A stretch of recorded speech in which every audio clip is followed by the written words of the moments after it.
বসত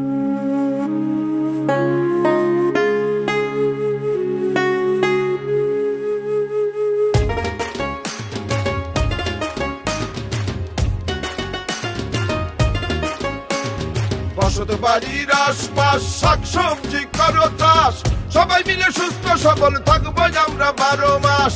বসত বাড়ির আশপাশ শাকসবজি করো চাষ, সবাই মিলে সুস্থ সবল থাকবো আমরা 12 মাস। আমাদের যোগ্য প্রতিটি জমি রেখো নজর ফেলে, অর্থ পাবে পুষ্টি পাবে শাকসবজি চাষ করলে। শাকসবজি খেলে calcium potassium iron zinc vitamin প্রতিদিন সবার মিলে। পালং কচু লাল শাক নিয়মিত খেলে এবিসি ভিটামিন আয়রন মিলে। বসত বাড়ির আশপাশ শাকসবজি করো চাষ, সবাই মিলে সুস্থ সবল থাকবো আমরা 12 মাস।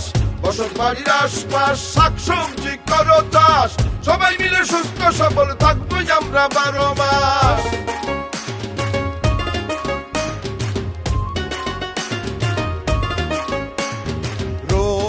বালাই দূরে রাখতে এ ভিটামিন দরকার আছে।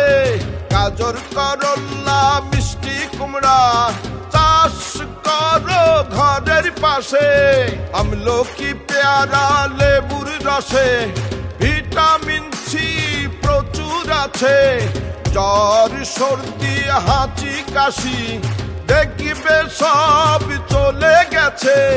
বসত বাড়ির আশপাশ, বসত বাড়ির আশপাশ শাকসবজি করো চাষ, সবাই মিলে সুস্থ সবল থাকবো আমরা 12 মাস। বসত বাড়ির আশপাশ শাকসবজি করো চাষ, সবাই মিলে সুস্থ সবল থাকবো আমরা 12 মাস।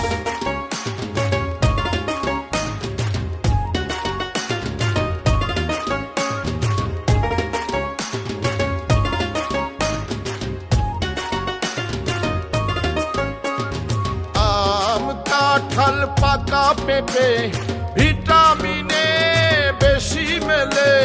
রাতকানা রোগ দূর হবে এই সকল ফল খেলে। আছে যেখানে রঙিন সবজি ফল মূল যত, খনিজ লবণ ভিটামিন পাবে খেলে নিয়মিত।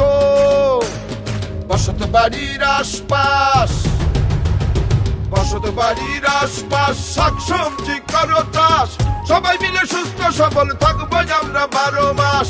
বসত বাড়ির আশপাশ শাকসবজি করো চাষ, সবাই মিলে সুস্থ সবল থাকবো আমরা 12 মাস। গর্ভবতী মা বোনেরা তোমরা জেনে যাও, মার শিশু সুস্থ থাকতে শাকসবজি ফলমূল খাও।